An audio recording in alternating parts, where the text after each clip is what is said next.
secrets, nos souvenirs se décimaient petit à petit.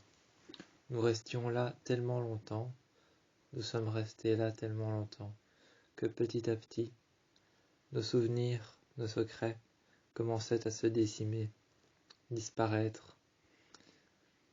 Mais c'est alors que plus tard, nous en avons décidé une bonne fois pour toutes. Il était temps d'utiliser la planche de Ouija. Alex et Sarah avaient disparu depuis bien longtemps. Elles n'étaient pas revenues. Elles étaient parties dehors, mais elles ne sont jamais revenues. Alex et Sarah ne sont jamais revenus. Elles ne sont jamais revenues dans la maison. Cette grande maison aux parois blanches, à la fenêtre ouverte, aux vitres cassées. Cette grande maison aux parois blanches, aux vitres cassées et à la fenêtre ouverte.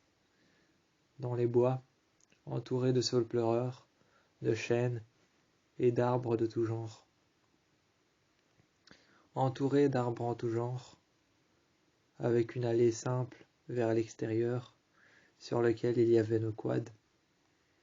Eh bien, dehors, arrivèrent la police, des voitures de police qui arrivèrent avec les pompiers, car la maison était en feu.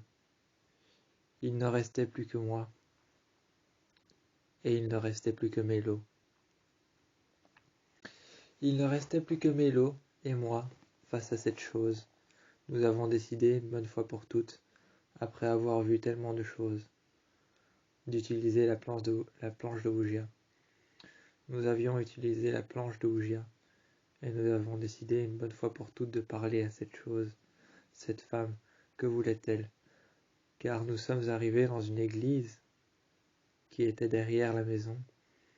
Derrière la maison, dans le jardin, se trouvait un tronc d'arbre, pratiquement coupé à ras du sol.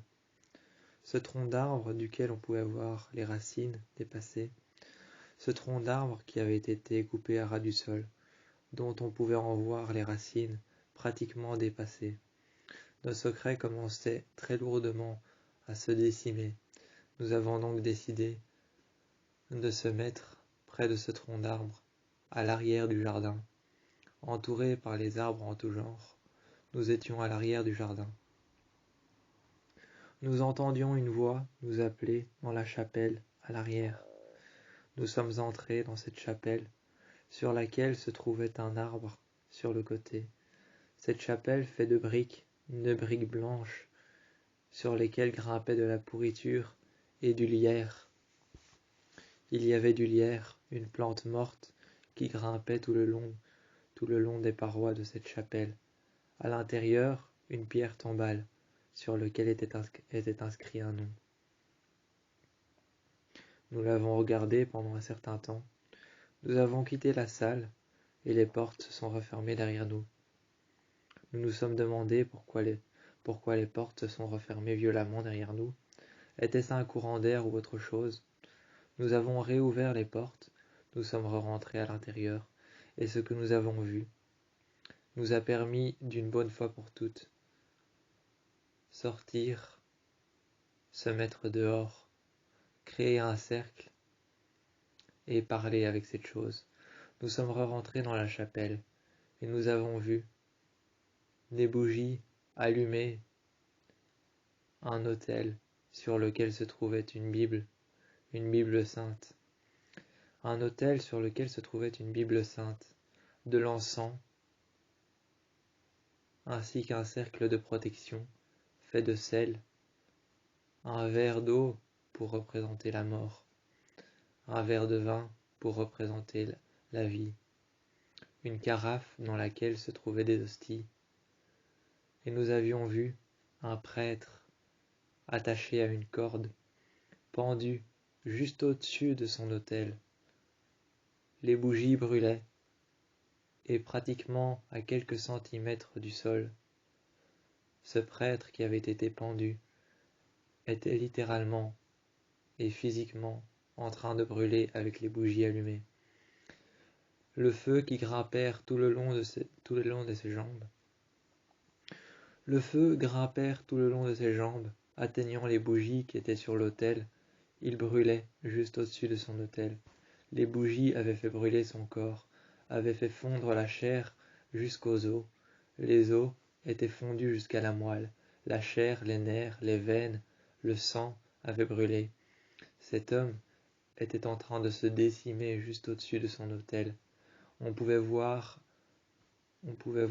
son vêtement de prêtre qu'il portait, son vêtement noir de prêtre qu'il portait, son étole qu'il avait sur les épaules, son étole mauve avec les croix dorées qu'il portait sur ses épaules, qui étaient en train de brûler. Il n'était plus que cendre à l'heure qu'il est, ça sentait la chair carbonisée. Les veines, les nerfs, les artères, le cœur, les poumons et les organes vitaux étaient brûlés. Cet homme qui était accroché à la corde venait de brûler.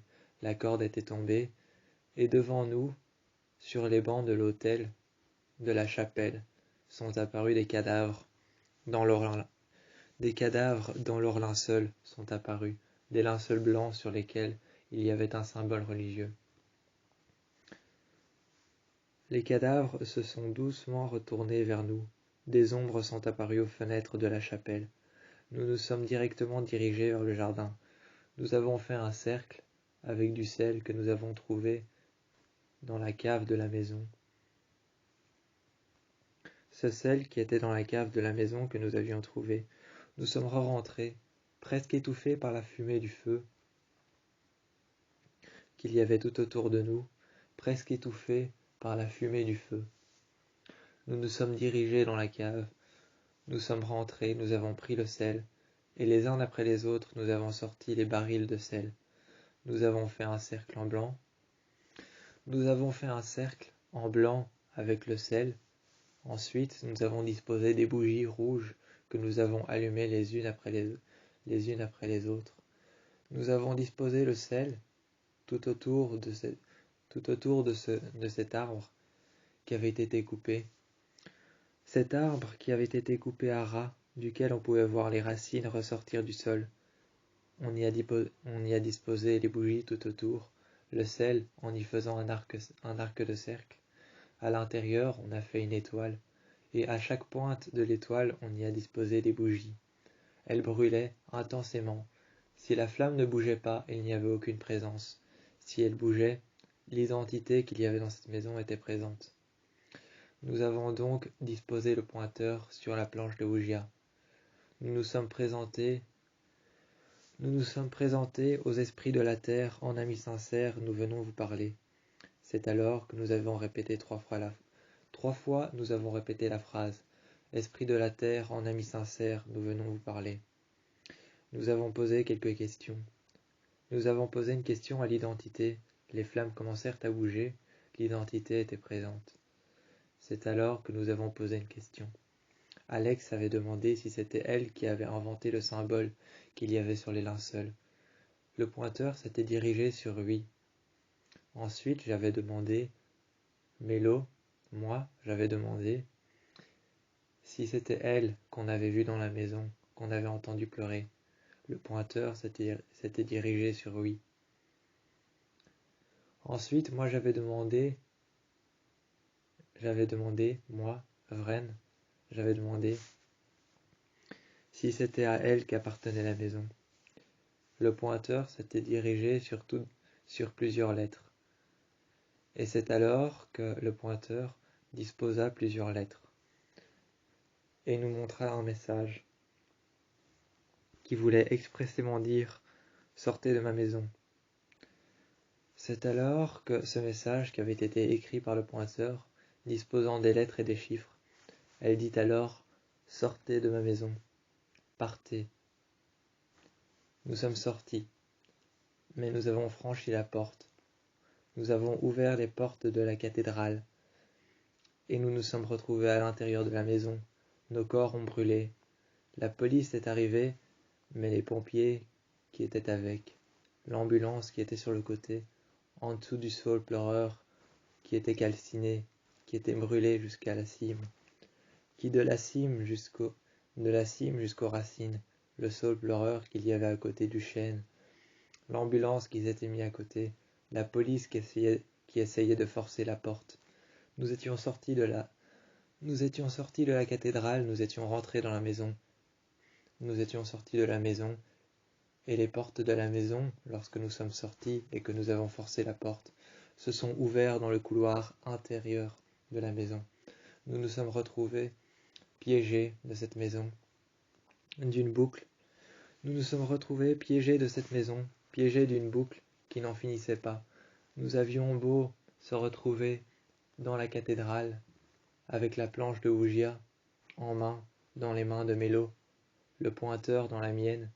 Nous avions beau sortir de là, nous nous retrouvions lorsque les portes s'ouvraient, nous nous retrouvions dehors, mais dans le jardin de la maison.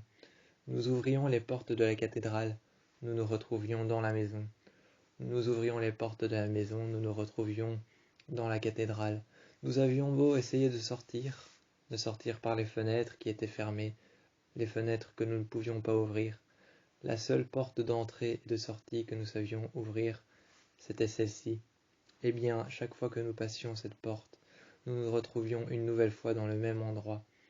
Nous étions piégés d'une boucle temporelle qui nous empêchait de sortir. La police avait beau regarder par les fenêtres s'il y avait un survivant ou quelqu'un qui attendait qu'on vienne le sortir de là.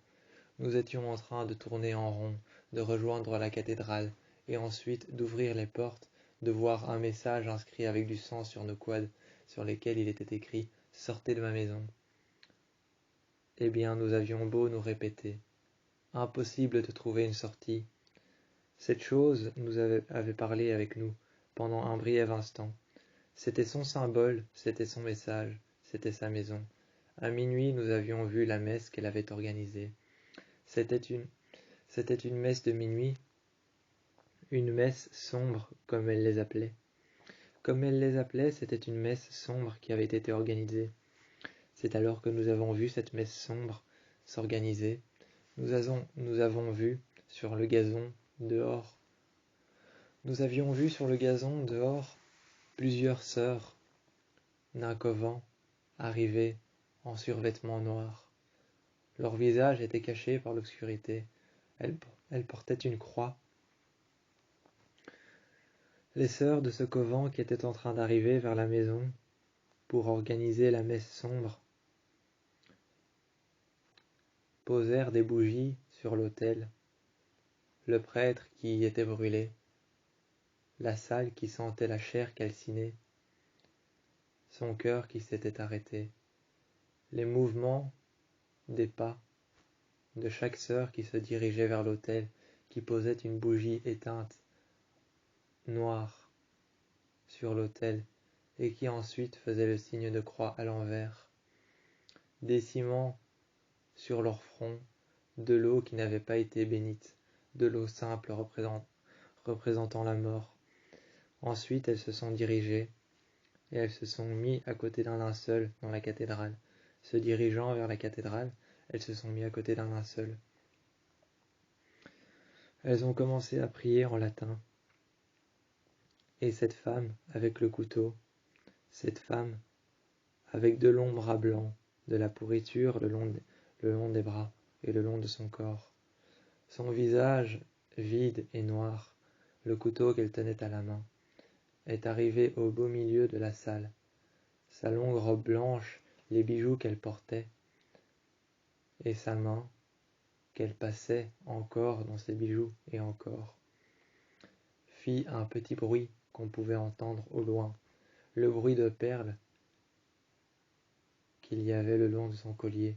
Le bruit des perles qu'il y avait le long de son collier fit un petit bruit que l'on pouvait entendre résonner dans la maison, à l'extérieur du jardin. Ses longs ongles qui parcouraient son corps.